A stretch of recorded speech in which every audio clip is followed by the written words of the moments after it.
आखिर क्या हुआ जब अचानक से धरती फाड़कर बाहर निकले रावण के भाई विभीषण जी। जी हां दोस्तों, यह घटना अयोध्या नगरी की है जो हाल फिलहाल ही हुई है। पिछले कुछ दिनों से हम सभी यह सुनते आ रहे हैं कि जब से राम मंदिर उद्घाटन का कार्य जितना समीप आ रहा है, वैसे वैसे ही एक से घटनाएं भी सामने आ रहे हैं, जिसमें सर्वप्रथम गिद्धों की झुंड की घटना सामने आई थी, उसके बाद वानरों के झुंड की और उसके बाद भालू के झुंड की घटना हमारे सामने आई थी।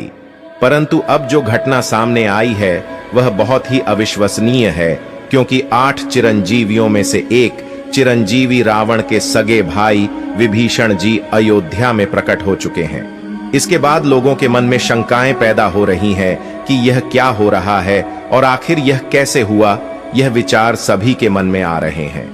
तो आपको बता दें कि विभीषण जी को प्रभु श्री राम ने ही समय के अंत तक जीवित रहने का वरदान दिया था। दोस्तों, रावण के भाई विभीषण बहुत बड़े राम भक्त थे। जिस प्रकार से हनुमान जी, जामवंत जी, सुग्रीव और अन्य बहुत से लोग जो राम जी के बहुत बड़े भक्त थे, उनमें से एक हैं विभीषण।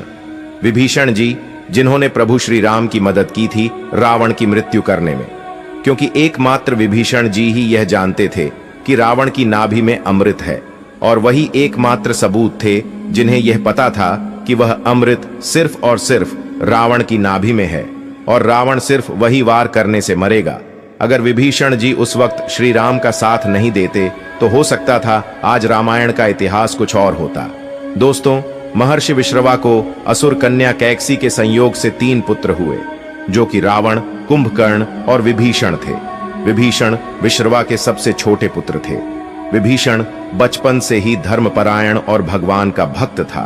विभीषण की पत्नी का नाम सरमा और उसकी बेटी का नाम त्रिजटा था।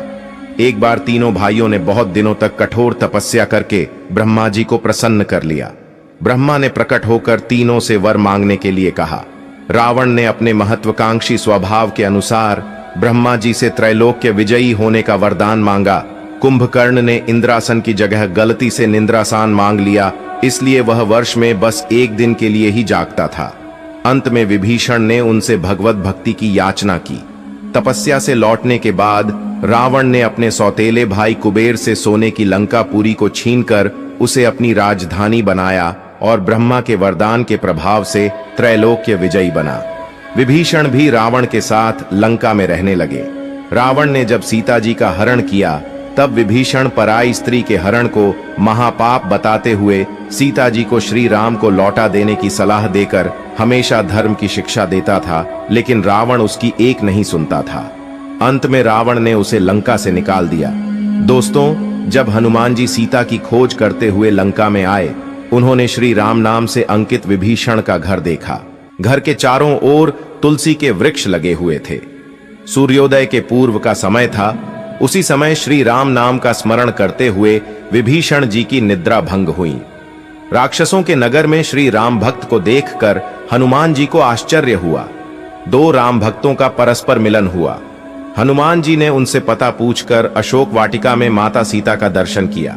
जब हनुमान जी लंका का दहन कर रहे थे, तब उन्होंने अशोक वाटिका को इसलिए नहीं जलाया क्योंकि वहां सीता जी को रखा गया था। दूसरी ओर उन्होंने विभीषण का भवन इसलिए नहीं जलाया क्योंकि विभीषण के भवन के द्वार पर तुलसी का पौधा लगा था। भगवान विष्णु का पावन चिन्ह शंख, चक्र और गदा भी बना हुआ था।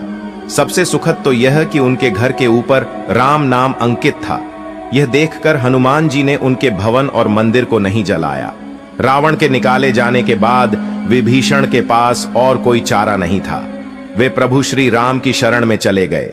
वे चाहते थे कि निर्दोष लंकावासी न मारे जाएं और लंका में न्याय का राज्य स्थापित हो। विभीषण के शरण याचना करने पर सुग्रीव ने श्री राम से उसे शत्रु का भाई व दुष्ट बताकर उनके प्रति आशंका प्रकट की और उसे पकड़कर दंड देने का सुझाव दिया। हनुमान जी ने उन्हें दुष्ट की बजाय शिष्ट बताकर शरणागति देने की वकालत की। इस पर श्री राम जी ने विभीषण को शरणागति न देने के सुग्रीव के प्रस्ताव को अनुचित बताया और हनुमान जी से कहा कि आपका विभीषण को शरण देना तो ठीक है, किंतु उसे शिष्ट समझना ठीक नहीं है। इस पर श्री हनुमान जी ने कहा कि तुम लोग विभीषण को ही देखकर अपना विचार प्रकट कर रहे हो, मेरी ओर से भी तो देखो। मैं क्यों और क्या चाहता हूं। फिर कुछ देर हनुमान जी ने रुककर कहा, जो एक बार विनीत भाव से मेरी शरण की याचना करता है और कहता है मैं तेरा हूं, उसे मैं अभयदान प्रदान कर देता हूं। यह मेरा व्रत है, इसलिए विभीषण को अवश्य शरण दी जानी चाहिए। दोस्तों, विभीषण का एक गुप्तचर था जिसका नाम अनल था। उसने पक्षी का रूप धारण कर लंका जाकर रावण की रक्षा व्यवस्था तथा सैन्य शक्ति का पता लगाया और इसकी सूचना भगवान श्री राम को दी थी। विभीषण ने ही राम को कुंभकर्ण, मेघनाद और रावण की मृत्यु का रहस्य बताया था। इसलिए इस वीडियो को ज्यादा से ज्यादा शेयर करें और तैयारी करें आने वाली 22 जनवरी 2024 की भव्य राम वाली दिवाली के लिए। इसी के साथ वीडियो में अंत तक बने रहने के लिए धन्यवाद मित्रों।